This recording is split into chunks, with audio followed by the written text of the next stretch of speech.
يا هلا يا هلا يا هلا يا هلا يا هلا يا هلا يا هلا يا هلا يا هلا يا هلا يا هلا حن قلبي على جمعة الخير هلا حن قلبي على جمعة الخير هلا يا هلا ويا هلا ويا هلا ويا هلا يا هلا ويا هلا ويا Bismillahirrahmanirrahim. Assalamu alaikum and welcome to the program. It's a Wednesday morning and we are coming to you live from our Sunning Hill studios right here in Johannesburg. We do hope you're going to keep us company for the next hour and a half. We'll be with you till 10 o'clock. And as always, the lines are open, so call in and do become a part of the conversation. 3 lovely interviews lined up for you as always. I'd like to think they're always interesting. We're going to start off by talking about a self-defense program for women.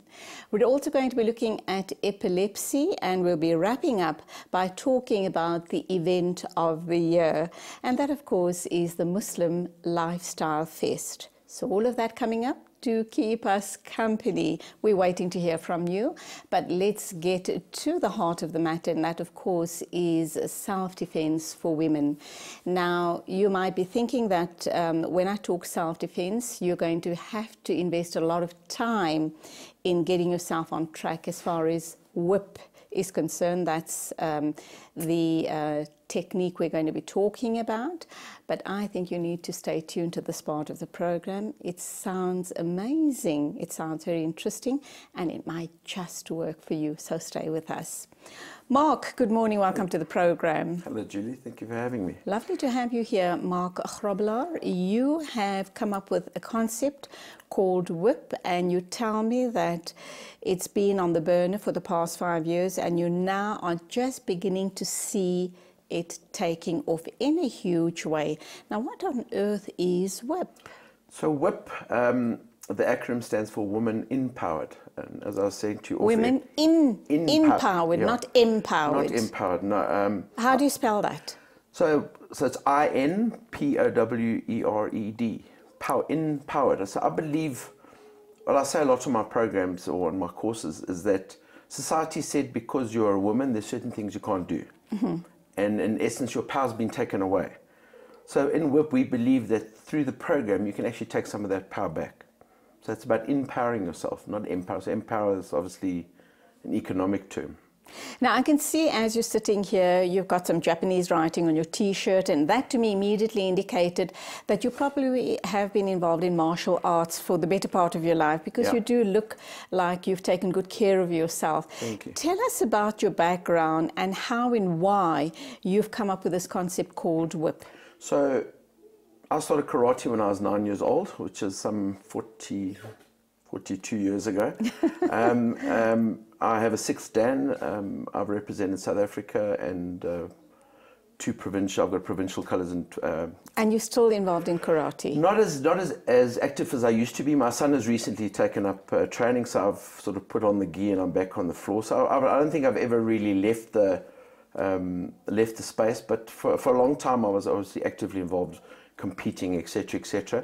But what happened, how WHIP actually formed and came out of my background of karate was a friend of mine, Alison, who I'm sure you know about, was abducted in Port Elizabeth 24 years ago, 1994. It's a bit more than 24 years ago. Of course, I think the whole world knows her story. So, an amazing woman. Absolutely amazing. So I met Alison in London prior to the attack. We became good friends, came back to South Africa, and we lost contact. And I was sitting in a doctor's rooms one day and I read about what happened to her in the U magazine. I realized that I had to make contact with her again. I did some major detective work and I tracked her down. We made contact and we spoke at length about what had happened. About the time when her and I reconnected, I was due to grade for my 5th Dan, and part of a prerequisite for grading to that level is you need to write a thesis. So I wrote my thesis on self-defense for women because I believe with all my heart that it has to be different to pretty much everything that's out there. So I wrote my thesis based on what Alison told me and what I really believed for a long time, and I sent her a copy and she said to me, Mark, if I'd done what you said I should have done, what happened to me would never have happened. So that's when the ball started rolling, so to speak. But as in most things, or a lot of things in life, you don't back yourself. And at the time, I knew I had something special, but I didn't really, I suppose in my heart of hearts, I knew there was something special, but I didn't have the courage to make the bold step. Did it have to do with finances? Because often when you want to launch something, a new concept or a new business... Yeah, finances is a big thing. Obviously, at the stage I was married, I had 2 young children, bonds and all these other things. So finances, but also I think just the sort of the fear of success. Is this going to work? Isn't this going to work? And then a couple of things fell into place. You say fear of success as opposed to fear of failure. Yeah. Why? I don't know. It's just a term that I've, it's almost like if you don't take the plunge and try it, you can never say that you failed. So while it's the, I suppose, so that's a positive spin on the looking fear, at Okay. But I suppose it's the fear of failure. But I always say that's the fear of success. So I took the plunge. How long ago? Almost 5 years ago. Right. A couple of things fell into place from an economic perspective, so which enabled me I suppose the freedom to take the proverbial plunge and start Women Empowered as a going concern. And it's, as we're talking off air, I think we've done our time. We've earned our stripes, and it's now really starting to bear fruit. Are you going to franchise it? It's something I've probably looked at this stage, no. But I'm looking at how am I going to scale this, how are we going to make it, I suppose, nationally available. At this stage I work all around the country. But it is something that is on the cards at some stage. I'm not too sure in what shape or form, but yes, it is something we'll look at. So you talk about WHIP, it's about women empowerment. Empowered, correct. What is it going to do for me, and what exactly does the training course entail? Okay, so typical self-defense, as I was saying to you earlier, will never work. By my definition, and I believe a lot of people's definition, self-defense is reactive, typical self-defense. So, in other words, if you were to go and Google self-defense course, I did it the other day, I got 1.4 million hits. There are so many variables, so many possibilities, so many options, so many different techniques. The reality is, if you're not going to practice them a lot, and by a lot I mean spend 3-4 hours every day for the next 30-40 years, most of those techniques are absolutely worthless. Typical self-defense. But at least it would give you, even if you practice maybe half an hour, it would give you your daily exercise, number one, and it would keep you in the loop of self-defense techniques. And also the confidence that should anything, God forbid, should anything happen to you, if you are attacked, etc., you are able to defend yourself, or are you?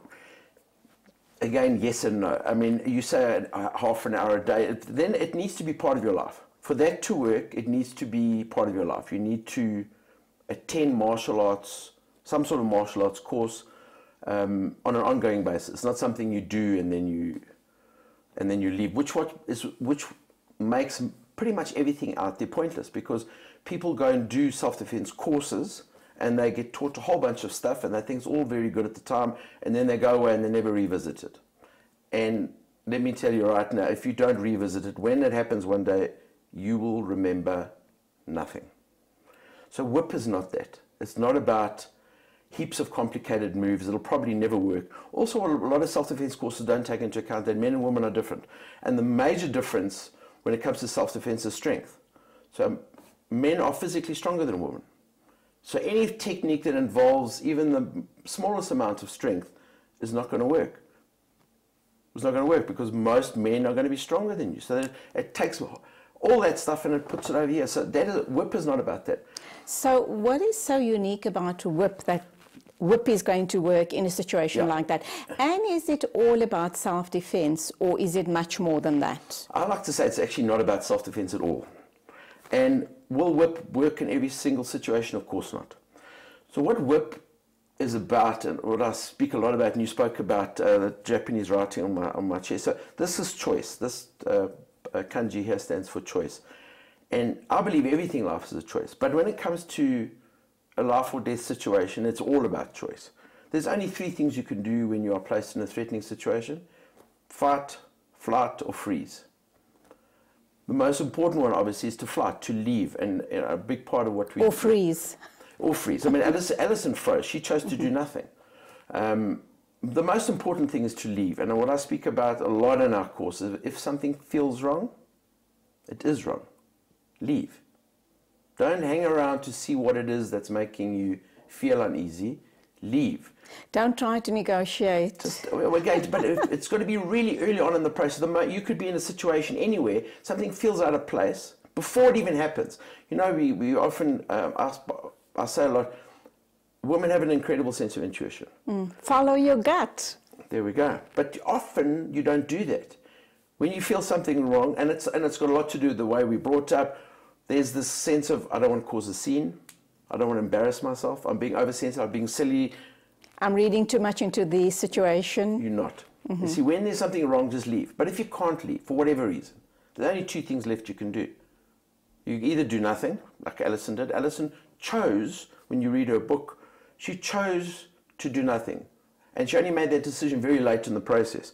She realized they were going to rape her on the way to the third place. She said to them, well, she said to herself, they're going to rape me. I'm going to allow them to rape me because they can have me, but they can't have my body, but they can't have my soul. That decision was the one that haunted her.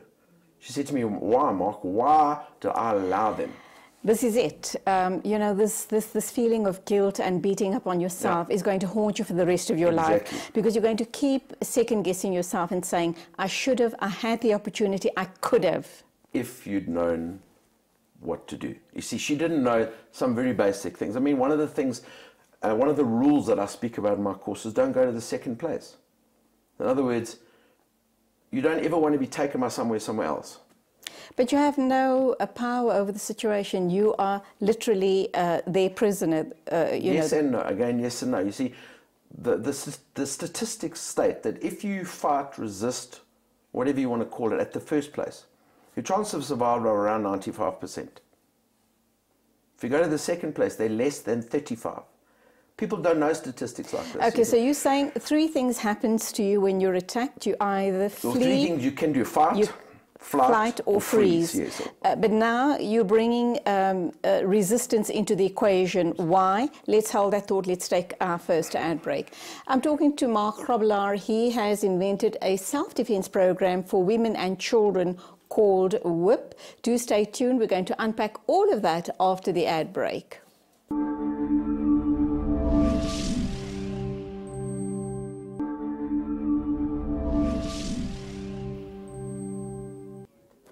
Still to come on the show, we're going to talk epilepsy, and we're also going to be talking to the people from the Muslim lifestyle event. It's happening on the 22nd of July. And of course, as far as the Muslim community is concerned, it is the event of the year. So all about that later on in the program. But now, right now, we have Mark Grobelaar in the studio.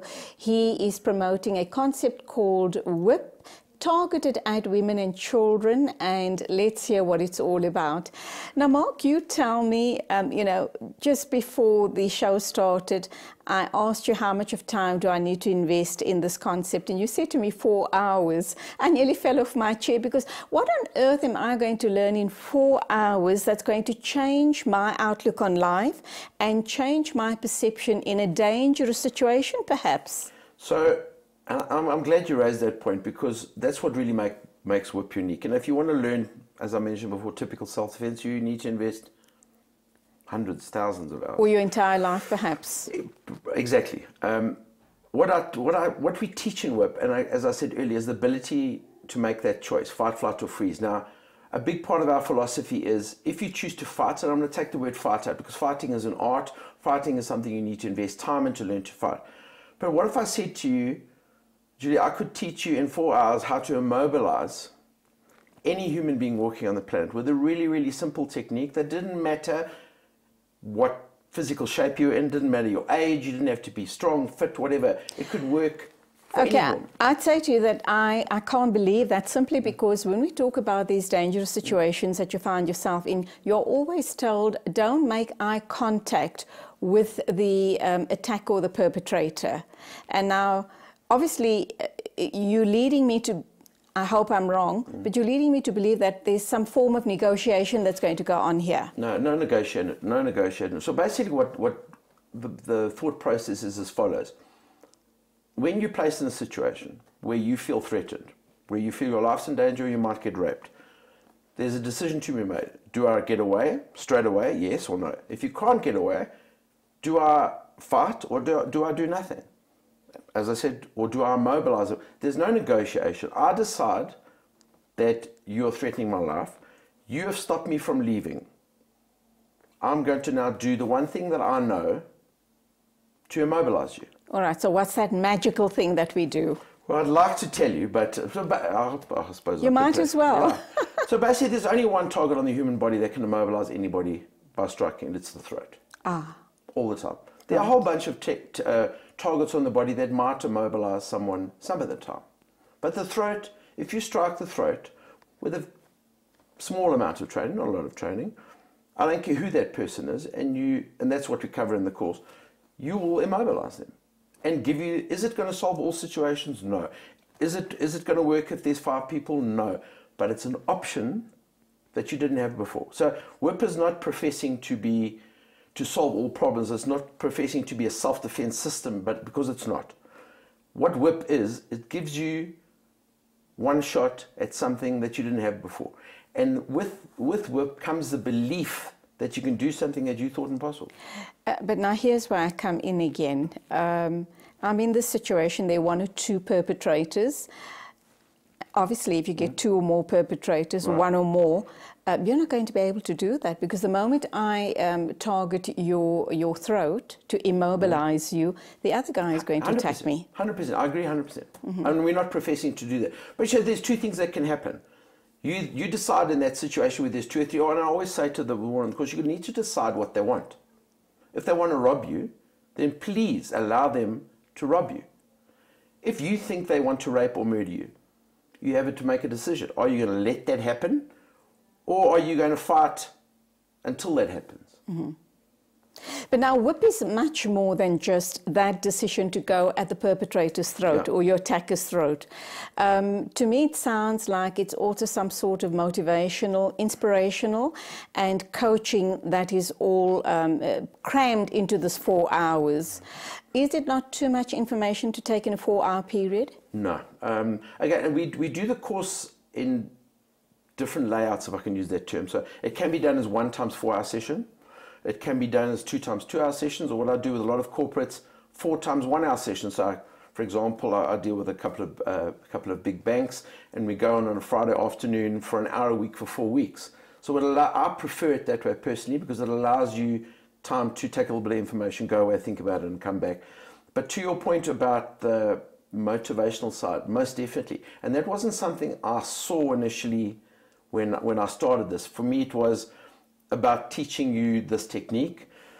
But what has happened is that women have seen, because I can do this thing that I thought impossible, I can now do all sorts of other things. And as I was mentioning to you off here, what happens at the end of the program is every woman punches through a wooden board. And we're at the beginning of the How thick is the board?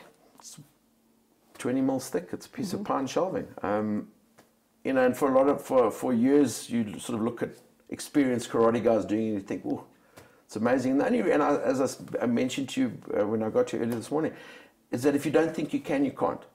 If you don't think you can punch through that board, you can't. If you don't think you can immobilize a man, guess what? You can't. So it's the power of the mind. Yes. And I'm assuming then that's one of the techniques that you teach the people on the course. Yes. It's this whole mind game, or the power of the mind, how you train yourself to think you can in a situation, and then you're able to overcome. Yeah. Now, let's look at the age groups that you're targeting here.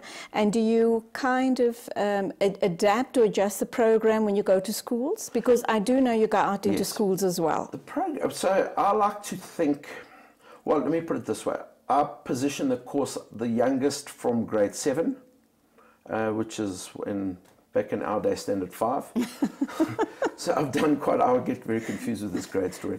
So that's the sort of youngest that I position the course. And I've got let's just say a slightly won't call it diluted, but it's the same program, but I leave some of the stuff out for the young girls. So it's almost an introduction to the program, which we do at junior schools from grade 7. But from grade 8 up at high schools, the full program.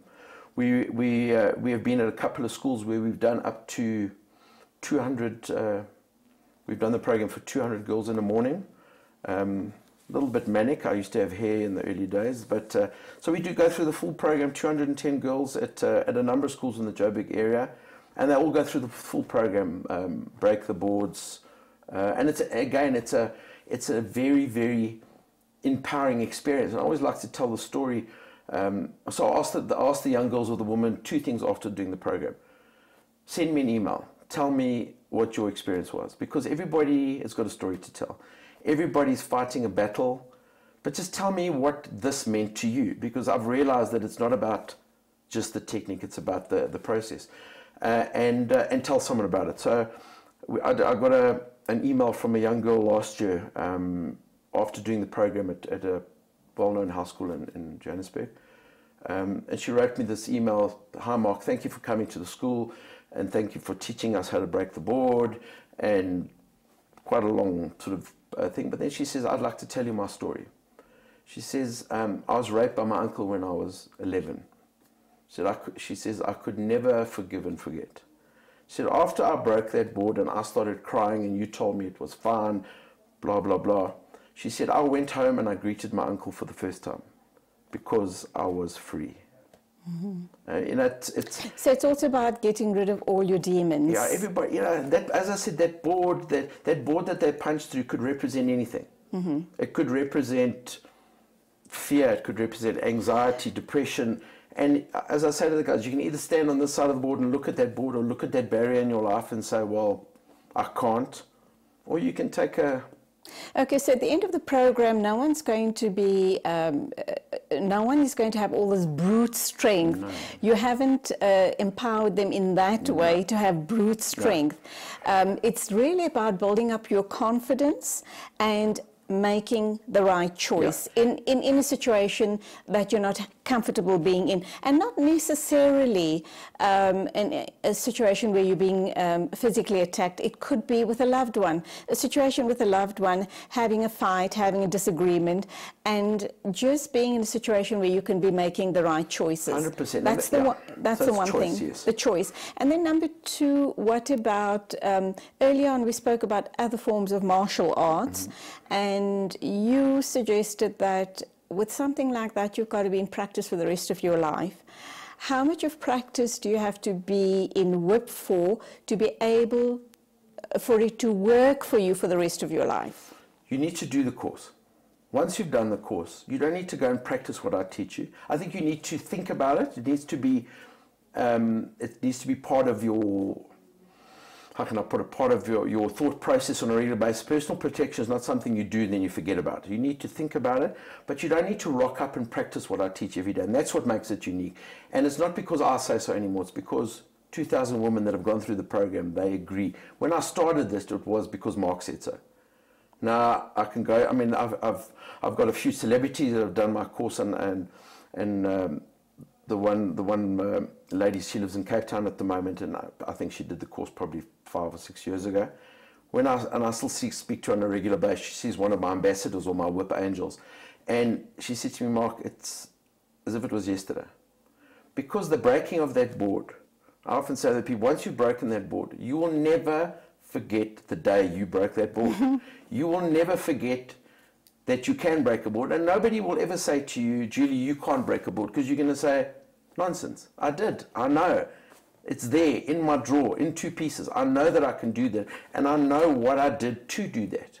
So it's not something that's going to fade into the ether, if you don't practice it, which 99.9% of self-defense stuff out there, because it's so complex, and if you don't practice it, it's really, really pointless. I often think it's sometimes in a lot of situations better to know nothing than to think you know something that will never work. Okay, let's talk about someone who's carrying a lot of baggage or has a whole host of demons that they need to get rid of. breaking that one board's not going to do the trick for them, is it? I don't know. Again, you say demons. It depends what I suppose what your demons are. I've had so many different responses to the breaking of that board, because everybody, as I said, everybody's got a story to tell. Is it going to solve all problems? No. But, and again, the response to breaking the board is not something that I could have foreseen. For me, it was just about breaking the board. But as I said to you, people, and then I encourage the girls to write things, or the ladies to write things on the board, and the stuff. But I'm also thinking, I'm sitting here and thinking, for me to break a board, 4 hours is not going to be nearly enough for me to be able to punch through a board. And you're saying that there isn't much exercise involved as compared with other martial art courses. 2,000 women have done it. Oh, okay. Youngest 12, oldest 75. All right, I'll have to experience it to come back and tell the viewers whether it works or not. I think we have to, Julie. I think we definitely have to. And again, it's just, but right now, that board seemed, and again, to every woman that had done the course, when I showed them that board at the beginning of the course, they look at me like I'm insane. Like, and that's what I'm thinking right now. Exactly. And the only reason is because you don't know how. Once I've shown you and you've done it, and you realize how easy it is, because all it is a technique. There we go. It's a technique, and it's not this hallowed secret. It's just something really simple, but something really simple that most people don't know. And once you've done it, it's so easy. Okay, now we don't want to leave the guys out of the loop here, and I understand that you devised something for guys as well, which obviously has to be slightly different. Yes. What's that all about? So, when I started working with schools, I did a particular school approached me and said, would you come and do something? Well, I approached them initially to do something for the ladies, for the girls. And then they invited me and they said, come and do something for the grade 10s. And then I thought again, grade 10, so they're a co-ed school, there's boys and girls. And I thought about this, and I sat with a friend of mine, and I said, you know what?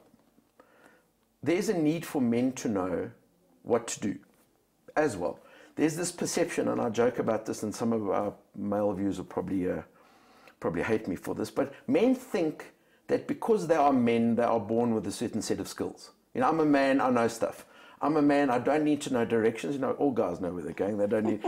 I'm a man, I know how to fight. Nonsense. You see, if you haven't been taught, you don't know. I often say to the guys, you don't know what you don't know. Every guy thinks that he knows because I'm a man. And to take it one step further, where often there is, where problems often Society has to rethink how we're socializing our boy children. Without a doubt, and our girl children. Thinking, girl children are told you can't, boy children are told you, you can. You're a man. There we go. Boys don't cry, men don't cry. And so what often happens is women put indirectly, because of the way we brought up, put pressure on men. So you're out with your loved one, your wife, the woman now looks to her husband, her boyfriend, her whatever, saying, well, he's my husband. He should know how to protect me. He's my husband. He knows how to fight.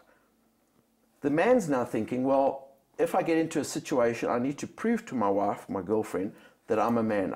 If I step down and walk away, she's going to think I'm a coward. Or if he gets beaten down, he's going to walk around with that for the rest of his life. I've let her down and I've let myself down. So the thing is, rather walk away. I think young boys need to know you don't have to fight to prove to you anything. I don't have to fight to prove to anybody. I know what I can do. And similarly, the woman needs to understand when her husband, when her boyfriend, when he steps down and he walks away, he's not a coward. But if the need arises where he needs to step up, he must need to know what he's doing. Mark, let me ask you this question.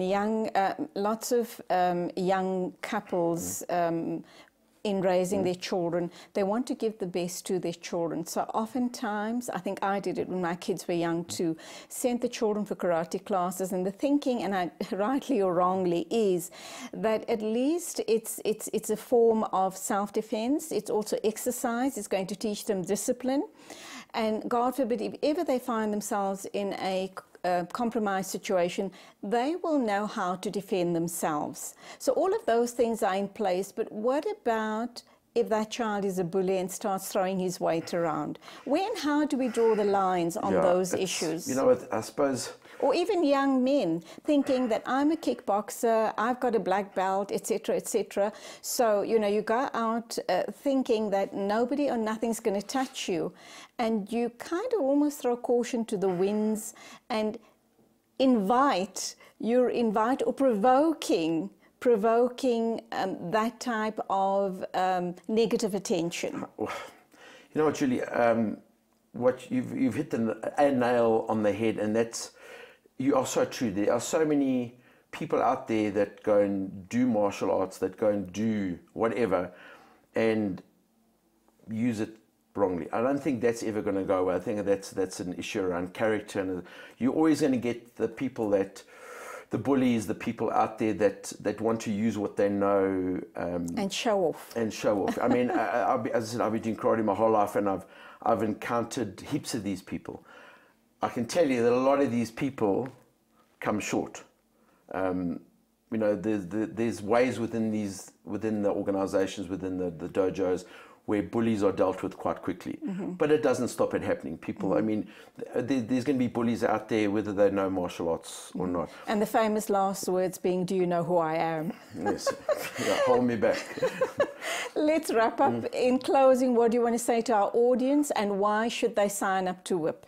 I want to say to the audience is that there's two extremes here. There's those that know nothing and that are oblivious to what's going on, and they don't want to know, and they don't want to think about crime, and because they just put their head in the sand and think, I'm fine, Joe.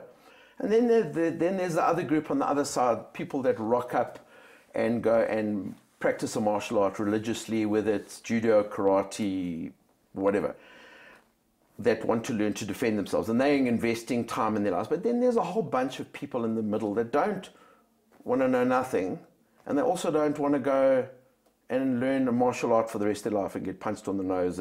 But so there's a whole bunch of people that could know something. Is it going to solve all problems? No. Is it an option you never had before? Yes. Could it give you the ability to make that choice when you're placed in a threatening situation? We think so. So it's about choice and confidence. Invest 4 hours of your time in a concept called WHIP. And or grip for the guys right. Responsibly empowered. And at least that's what you walk away with, choice and confidence. Yes. Where and how do people get hold of you? They can get my website is www.whip, so it's wrp.org.za. My email address is mark, M-A-R-K, @whip.org.za. All my contact details are on there. We do work with schools, women's groups, corporates. I've done quite a few courses in people's homes, so you know we're pretty flexible. Lovely talking to Julie, you. thank you so much. Please do carry on going out and empowering women and men all around the country. We need to get you on a course soon. Thank you. Thanks, I look Julie. forward to that. Thank you. That was Mark Grobbelaar talking to us about WHIP, and of course, as you've heard, he says that no guarantees, but it does guarantee that if you go on this 4-hour course, you will walk away with 2 things, and that is confidence and making the right choices. Do stay with us. We're going to still talk epilepsy, and we're going to be talking about the event of the year, the Muslim Lifestyle Fest. And don't forget, I'm waiting to hear from you, so get those fingers dialing.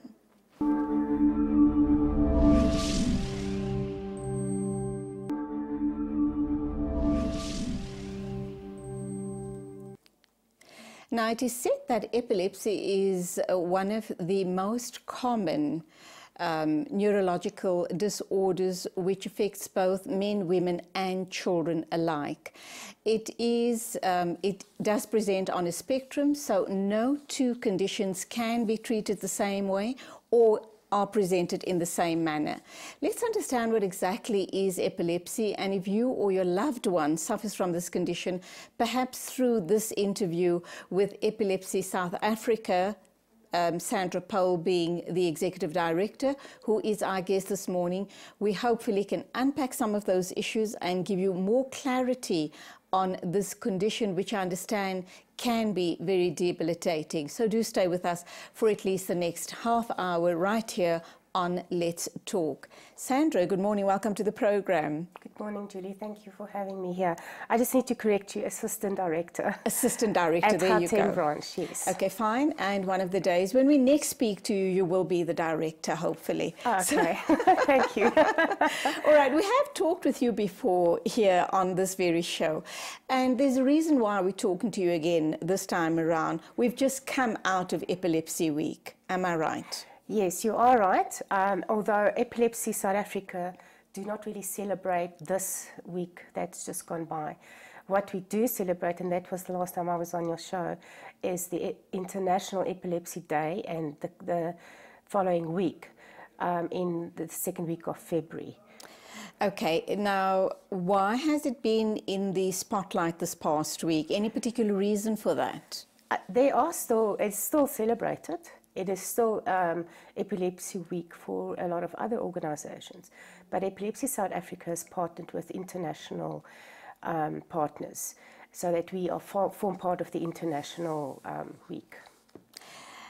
If your loved one or you yourself suffers from this condition, and I know I spoke about it being on a spectrum, so it differs from person to person, how debilitating is it and how worrying is it for the family member or the support group?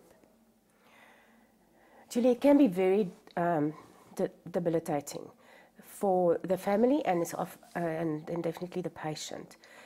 But it depends on the severity as well, and it depends on the kind of epilepsy that you experience as an individual. Not all epilepsy is the same, as you rightly said. They present differently, they have different symptoms. Sometimes you can have an epileptic seizure and not even be aware of it, except maybe for a tingling in your fingers or a sensation that or a taste that you can experience. And but then, of course, you get the generalized epileptic seizures that are quite severe and can lead to loss of consciousness. And very frightening, not only for the patient, but for the people around him or her. Absolutely. You know, you spoke about seizures, and I think that's the main characteristic of epilepsy. So just explain to us what exactly is epilepsy. Okay, so epilepsy is a neurological condition, and that is because of too much electrical activity in the brain. That is what we call a seizure.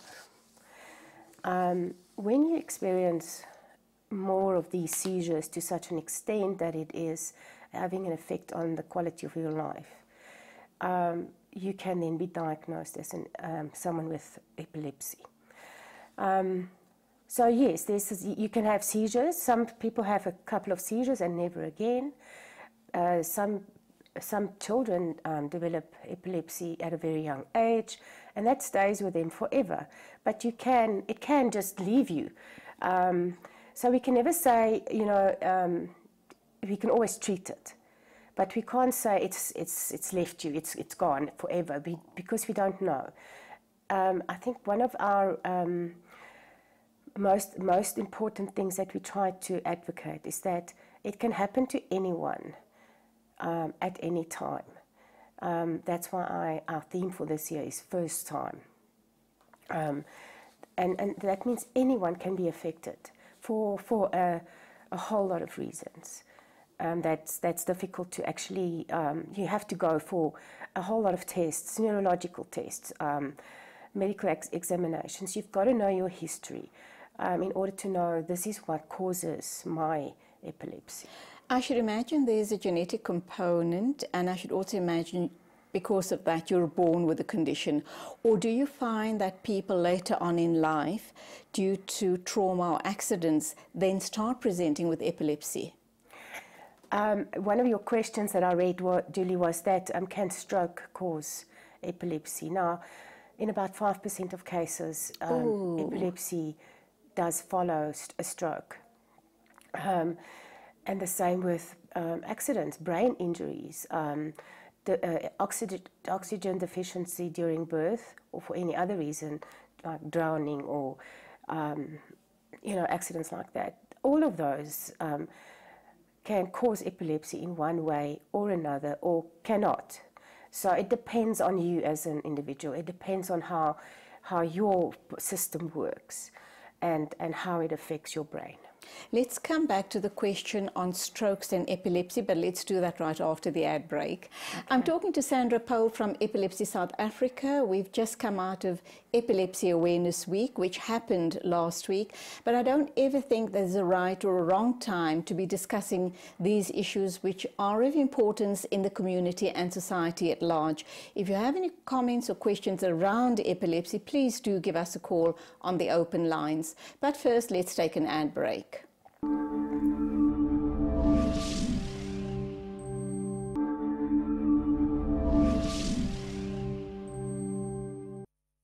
We're talking epilepsy with Epilepsy South Africa. Sandra Pole is in studio with us, and we are taking calls on the open lines.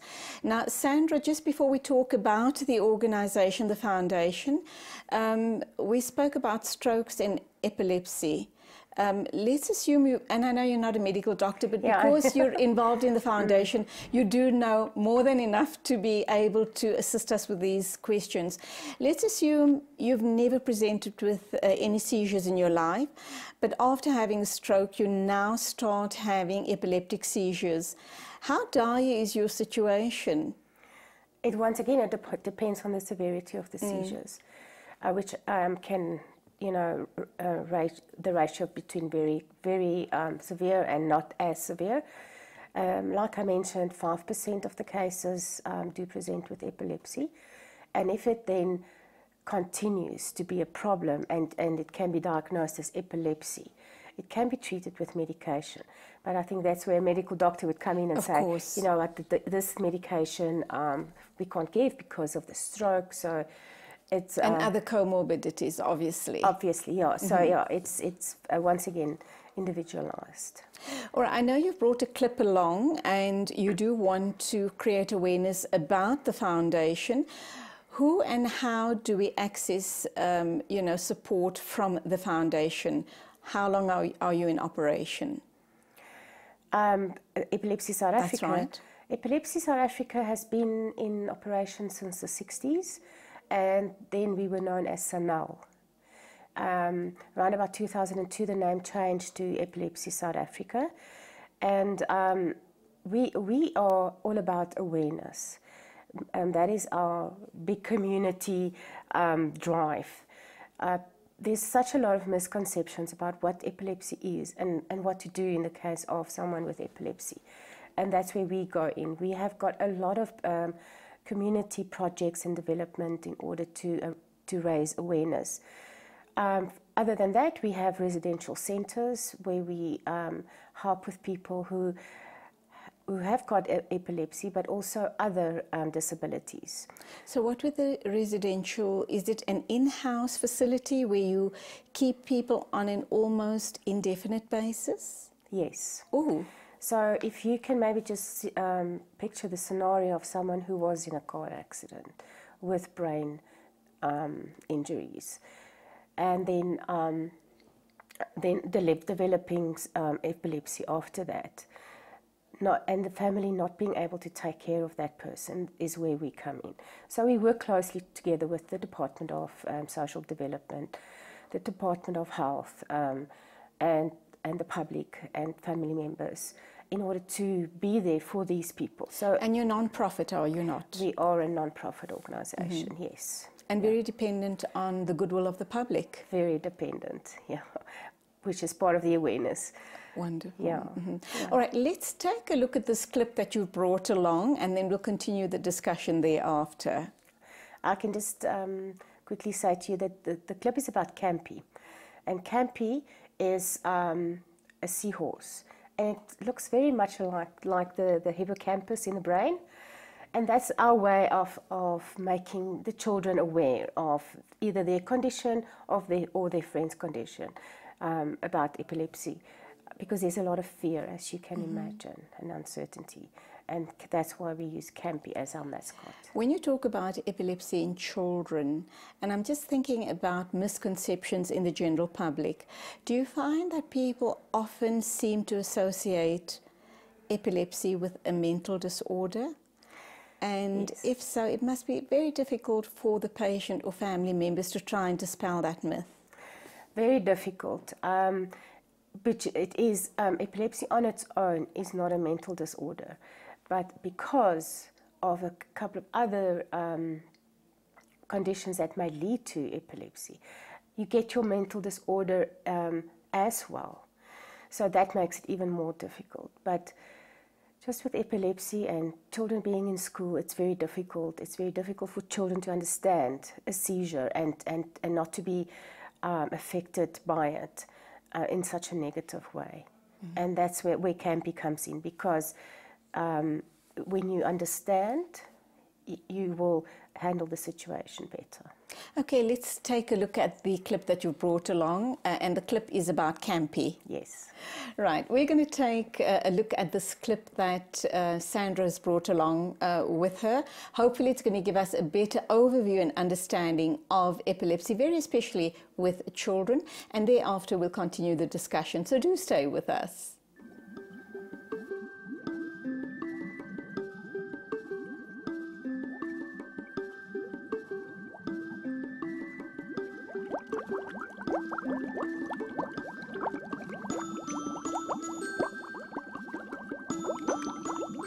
Teacher, something's happened to Campy. Calm down, children. What's wrong? We were playing, and then Campy started to stare. He made funny faces, lost consciousness, fell down, and started shaking. We tried to talk to him, but he didn't say anything. I thought he was joking, but it was weird. Bubbles came out of his mouth. Oh. Campy, how do you feel? My head hurts. I want to sleep. What happened? I'm not sure, Campy, but I think you might have had an epileptic seizure. Epilepsy, what's that? Epilepsy is a brain disease. I think that's what happened to you today. Your body started to move without it wanting to, and then you fell down and started shaking. But teacher, is it bad? Campy, you need to see the doctor to find out what's wrong. Let's call your parents to come and collect you. While we wait, we'll write down everything we remember. That will help the doctor when he sees you. I'll get a pencil and paper. I was there all the time. I remember everything very well. We must stay calm. Campy will see a special doctor called a neurologist who will do lots of tests to find out what the problem is. And we'll all stand by Campy because he is our friend. Thank you, friends.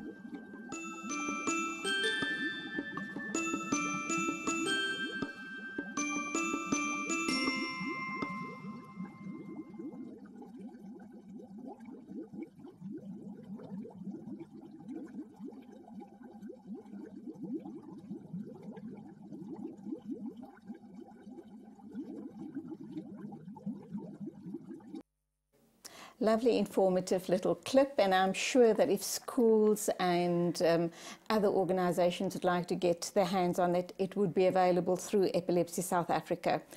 Is the condition preventable? Julie, because we don't really know what the onset is, in most cases, what caused it, and how it affects a specific individual, I cannot say that, you won't know that you will get epilepsy. It is, however, if you do have the condition, it is, however, treatable. But not curable? Like I told you earlier, sometimes epilepsy just goes away. You've got a couple of seizures and that was it. But in most cases that we work with, it is there for life. But treatable, yes. How do you assist a person who's having a seizure? What are the do's and the don'ts? It's very important to not force something into this person's mouth. Okay, you cannot swallow your tongue. And that's the first thing we try and do. That's the first thing we try and do, yeah. When someone has a seizure, especially with a generalized seizure, he will probably fall down. It's important to turn this person onto its side, cushion the head, and I think very important to remember is that you can't stop a seizure. You've just got to go with it. And remember, seizures last from a couple of seconds to a couple of minutes. When it goes over 5 minutes, then it becomes a you know, a very dangerous situation, and medical attention needs to be approached. But for a layperson, just be there for this person. Just try and calm him down. Sometimes they are awake and they know. Sometimes they are not, and they are unaware. Also with seizures, especially with the clonic part of the seizure, where the person is out of control and have got a lot of jerking reactions. It is just important to be there for him, on his side, and just to keep him calm. That's it. And you yourself also just needs to stay calm. Okay, sorry, I have a frog in my throat, so comes about at the most inopportune moment. But having said that, what is the person after the seizure? What are they feeling? Are they exhausted? I'm just wondering physically, how drained are they, and what needs to happen then? In a generalized seizure, where it affected the whole brain, they are normally very tired and sleepy, and it takes them some time to be able to get up and function normally again. We've almost come to the end of the interview, but very importantly, I need to ask you to touch on the ketogenic diet. How important is it for a person suffering from epilepsy to be on this diet for life? There's a lot of science research done, and it's been shown that the ketogenic diet is actually, it can work. It does assist with lowering the seizures. What is special about this diet? The ketogenic diet is high protein, high fat, and almost no carbohydrates. I'm not being a medical doctor. I'm saying what I know is that sometimes when we have deficiencies, magnesiums or salts or whatever, that can also lead to an onset of a seizure, and the ketogenic diet assists in helping to prevent that at least your body is balanced and you are in good shape, and not just the diet, but exercising, enough sleep. Also very important. And if you are on meds, then just make sure that you're taking them regularly. You have to. Yeah, every day. All right, and that's where we have to leave it. Thank you so much for being with us in studio this morning. At least you've given us some idea as to what epilepsy is all about, the do's and don'ts, and we do hope it's created some awareness amongst the public. And of course, we're also hoping they're going to dig deep into their pockets to obviously support Epilepsy South Africa. Just before you let me go, Julie, I think it's important for people to know that they can find us on www.epilepsy.sa, our internet site. All our phone numbers and information, everything is there. On there. Okay, wonderful. Right. Thank you for being with us. Thank you. That was Sandra Pohl from Epilepsy South Africa talking to us about the organisation and a few do's and don'ts and a few important things that we need to know about epilepsy. Still to come, the event of the year, and that is, of course, the Muslim Family Fest. Stay tuned. They're going to tell us all about what we can expect on the 22nd of July.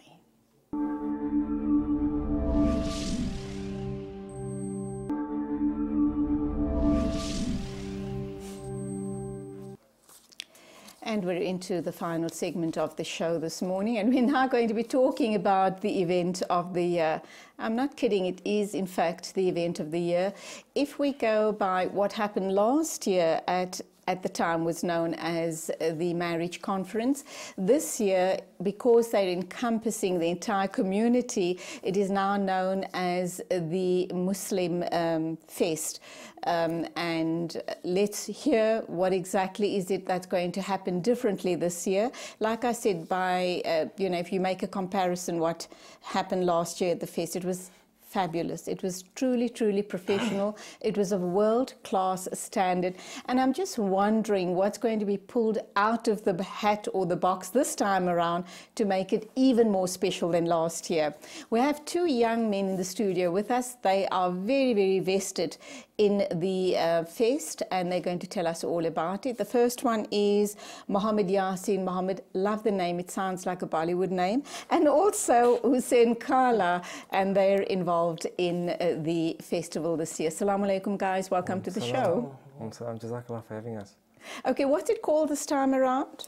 It's called the Muslim Lifestyle Fest. The Muslim Lifestyle Fest. Why do you think the name has been changed? So, alhamdulillah, you know, we decided that last year was the marriage conference, and that was a very singular event focused on marriage, and it appealed to a certain group, a certain target audience. And this year we felt, look, let's open it up, let's make it more holistic in terms of all the age groups. And Yasin can tell you more about that. Yeah, I think that when we looked at the branding of the event itself, we thought that, okay, we went with marriage conference last year. And young guys would get put off by Exactly. attending something like Exactly. this. I I know mean, the girls are pretty keen, Yeah. but the young guys feel it's not cool to be seen at a function like that because people will think I'm window shopping. Exactly, that's true. So when we looked at an event like this, we said, why not encompass the whole community, change the whole audience, the outlook of such an event. And we came up with the idea of calling it the Muslim Lifestyle Fest because it covers everything you can think about. It covers your Muslim lifestyle. It covers a talent show. It covers your Ilm Arts Festival, and the marriage conference, of course. And there's also souk. There is that element as well. Yes, of which course. is so important. It's important because I mean, myself, as a young individual, you know, it's important to actually know going into that step in your life. It bridges the gap of being a bachelor and being a person that's being married, because we live in such a nutshell, you know, and going for such events, going for such talks actually gives you the information to be able to carry that forward, you know, which I feel Okay, very now I important. know that you are a nasheed artist yourself. Yeah. Are you? And I also know that they're going to have a talent show this Sure. time around. So tell us more about that, and are you going to be participating? Yeah, well, inshallah, we got two segments that's actually happening. First is the nasheed, the talent show, and the second one, which is the Ilm Arts Festival. Inshallah, I'll be performing at the Ilm Arts Festival, but also the talent show, myself, Hussein, with the judges on the panel for the talent show, because it has to satisfy a specific criteria with respect to the categories. And that's where Hussein actually comes in, and, you know, he has more detail with respect to it. So maybe we can just add a little bit of perspective on the talent show. We're saying, look, you know, there's a lot of talent out there, and our youth need these opportunities to showcase their talent. So we thought, you know, Yasin, you know, I was teasing him before we came into the show, and I'm like, you took part in the Muslims Got Talent competition that ITV ran, I think about 3 or 4 years ago. And, you know, he was a product, you know, of that talent search. So there's so much talent out there, and we want to harness that talent. We want to give our youth opportunity to showcase their talent. And if they're interested in either Quran, spoken word, or nasheed, this is a platform that's going to give them that opportunity to say, you know what, let me enter this talent competition, and inshallah, should they be chosen and they get through to the finals, then the top 3 from each of the categories, being Quran, nasheed, and spoken word, will then have the opportunity to perform at the Ilm Arts show that evening, the Saturday And beyond evening. that, Hussein, you know, we want to try and make it as attractive and try and hook in as many young people as we possibly 100%. can. What would be the carrot at the end of the stick? So the carrot at the end of the stick is the opportunity to basically to perform at that show, and then from there, Yasin, myself, there's a few other individuals are willing to, you know, to mentor them, guide them in terms of their next steps. Wow. You know, we can't promise too much, Yeah. but the thing is, we will always open our doors, always open to, you know, to the youth out there, to the talent out there, to help and to guide them, because, you know, both of us being nasheed artists have had, you know, good mentors along the way. Okay, I didn't realize you're a nasheed artist as well, and I must admit I do apologize for that. That I've never heard any of your work, and I'd love to, you know, get some to hear your nasheeds. Sure. Are you with a group, or do you sing individually? Alhamdulillah, I sing individually. And, you know, alhamdulillah, thanks through the mercy of Allah and through the, you know, collaborations with Yasin, and there's lots of good ideas bubbling about. I'm working on a second album, and, you know, this is something we do, you know, as a hobby. It's a passion. It's a part-time thing. But, you know, we want to encourage people out there to get involved in the arts. in Islamic arts, because that's one way of Absolutely. you know, funneling your energy and your and the drive, you know, to do something meaningful in the world, you know. Yeah, and creative, because we do know if we don't channel youngsters who do have passion and who do have a gift, if we don't try and give them an outlet or a channel, you don't know where they're going to land up. We don't want them in clubs or on street corners. 100%. So I commend you guys for getting involved in this way. But let's look at your roles in the festival, the Muslim festival. Why and how did you guys become involved? Sure. Maybe Yasmin go first. Well, you know, I was actually brought onto the project about 3 weeks ago. As a volunteer? All of us at the same time. Yeah, but both of us at the same time. And at the time, I was just involved. We were just involved in the talent competition itself, because of our, alhamdulillah, of our knowledge of Nasheed, and it changed everything, because we looked at the event itself and we said, okay, that if we bringing the talent competition onto this platform, how do we take it further in terms of the Ilm Arts, in terms of the marriage conference, in terms of the Muslim Lifestyle Expo? And that's when we sat together, we planned, we went back to the drawing board, and we changed everything. I mean, in a matter of 3 weeks, we changed from last year's marriage conference to Muslim Lifestyle Fest, because we want Islam to be on the front, on the platform. You know, we want to show what's it about, the arts, the culture, the talent. And that's what I feel is important. There's so much of opportunity out there, but young people are afraid to take it. Young people are afraid to go onto that platform because they're afraid what other people would think of them. And that's what I found as myself as a Nasheed artist, is that there's individuals who want the opportunity but do not know how to get it. And this is a perfect opportunity for people to actually take advantage of it and to come onto the platform, show their talent, and possibly take it further as a hobby or as a career path, whatever the case may be. And if I can build on something that Yasin has said, you know, we always say that Islam is a way of life. So we do a lot of work, you know, in the masjid and how we should be, you know, in our salah. But the Prophet also said that, you know, how you are in salah will be how you are after salah. I'm paraphrasing, you know what he said.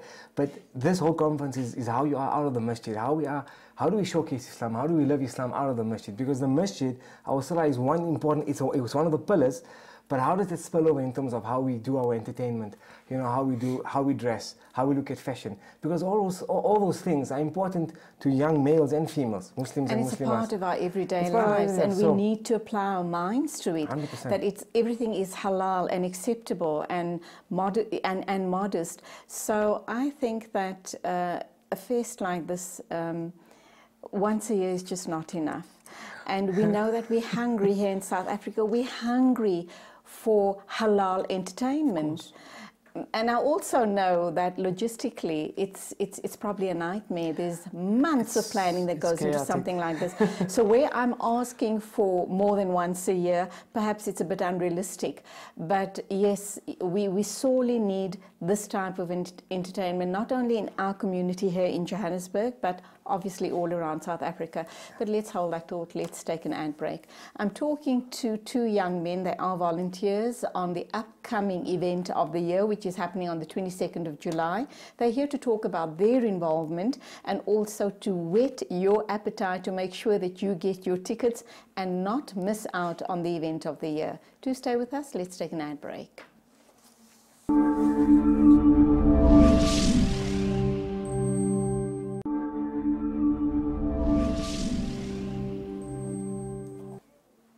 We're into the final 12 minutes or so of the show, and just a very quick reminder that if you call in and become a part of the conversation, the guys in studio have very generously offered to give away a few tickets to the Muslim Lifestyle Fest, which is happening on the 22nd of July at the Sandton Conference Centre, so get those fingers dialing. Coming back to both of you, and Hussein particularly to you, you want to expand on the fact that I raised an issue around something like this happening only once a year.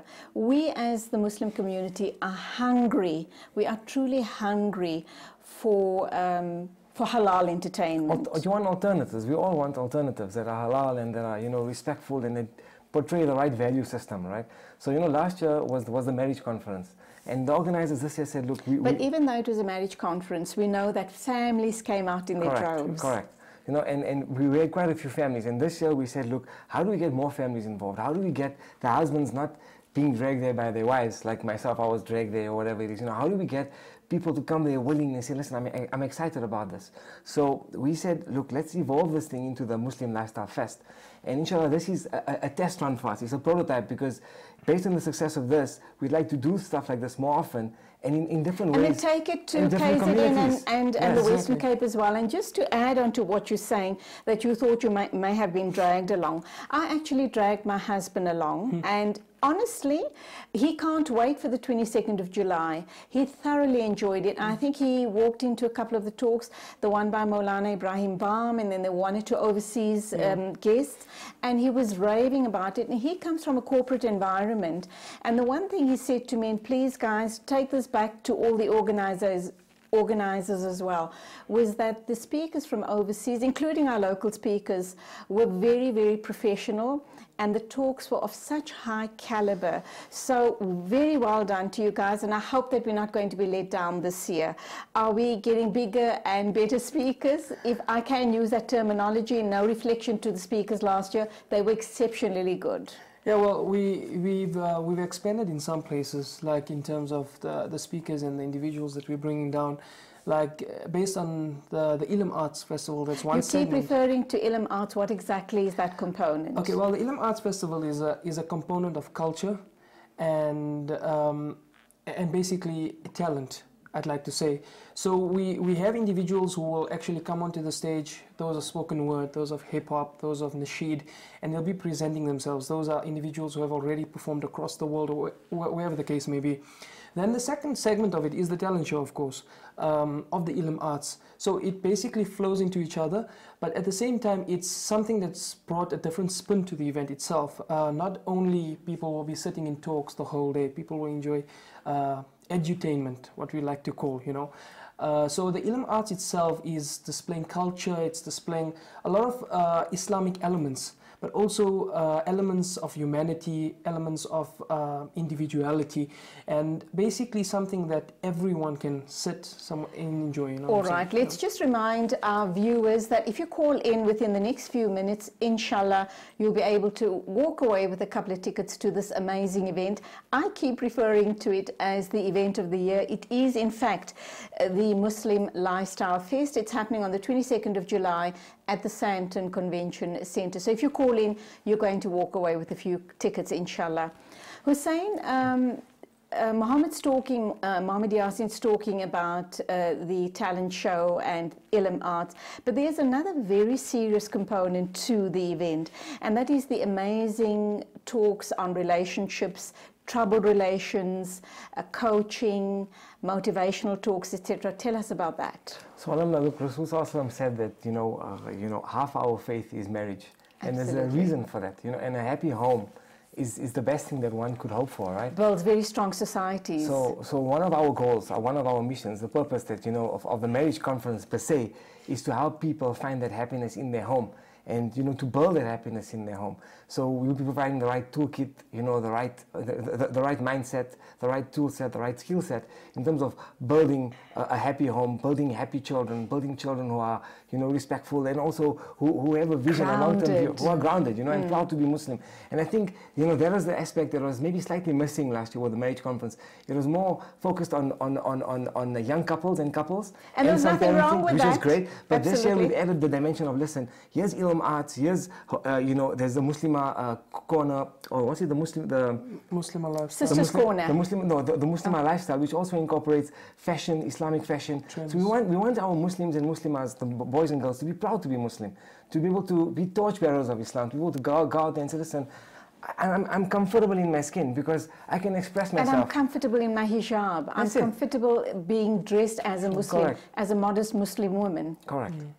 Correct. So, Alhamdulillah, so I mean, this year incorporates and encapsulates much more than just the relationship between the husband and the wife. It's about your children. It's about, giving alternatives to your children, and about, the whole family coming out there together. And we've also got, a kids corner where, young parents can, leave their kids in a safe environment so they can go benefit, from the great talks and, the souk, which is also going to be there, and that kind of stuff. So it's really going to be a very holistic experience. I think that's what we try to do this year, make it more holistic. Yeah, we're trying to give an overall experience to everyone, because we feel that, when people, like you said, when people see the word marriage conference, they think it's only for ladies in terms of that, So we want everyone to come out. We want everyone to enjoy.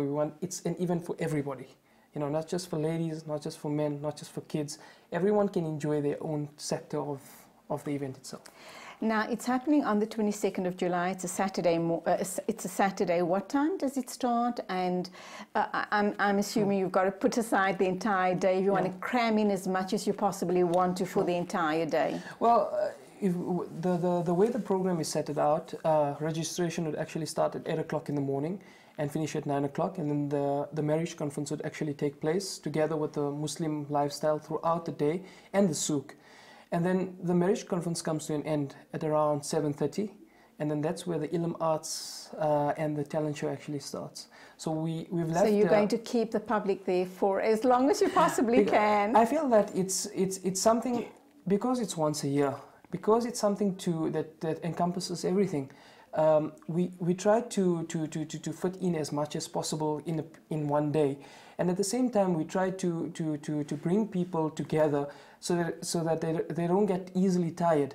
So if people say, okay, you know what, I want to go out for the day, come in for the marriage conference, go home after that, it's fine. If you want to come in for the Ilm Arts Festival, come in for the talent show, that's also fine with you. So you're allowed to choose your component of the event, or you're allowed to choose the whole event itself. It's all based on what's preferable towards you. You can wander in and out as you please, depending on the ticket that you have, So whichever ticket you've bought, because different pricing covers different events, am I right? Yeah. Correct. But if I can just build on one thing that Yasin said, that the way we've structured the program is that, like what Yasin is saying, it's very flexible and dynamic. So you can come in, and you can leave, and you can come back at a different segment. So, we've structured the program so there's actually, it's put into blocks. And you can decide which block you want to attend. Or, all right, we've got a minute to wrap up time. Two things that people always worry about is parking, safe, secure parking, and availability of parking spaces, and the food issue. Tell us quickly about that. Well, the parking, as everyone knows, is going to be same like last year, like the marriage conference at the Sandton Convention Center or whichever respectable parking areas are around. With respect to the food, there's not much detail yet out. All I know is that there's some big pop-up stores as well as restaurants that are coming in. I know for a fact there is one or two that I can't mention at the given time. All right, can we leave it there? Sure, unfortunately, we've run out of time, but we're looking forward to this. As I have been punting it, I've been calling it the event of the year. That exactly is what it is going to be, I know. And I'm more than certain that you guys are pulling out all the stops, and it's going to be bigger and better than last year. I certainly am looking forward to it. Good luck to you all, and inshallah, meet you on the day. That's the 22nd of July. That was Mohammed Yasin Mohammed and Hussein Kala, very vested in this event of the year, which is, of course, the Muslim Lifestyle Fest, happening on the 22nd of July. See you there, inshallah.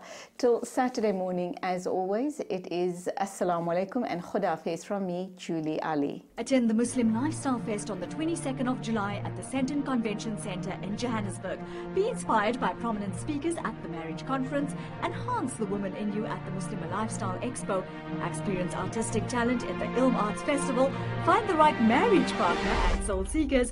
Discover aspiring talent at the Youth Talent Editions. And enjoy shopping at the souk. For more information, visit www.marriageconference.org or call 010-020-2161.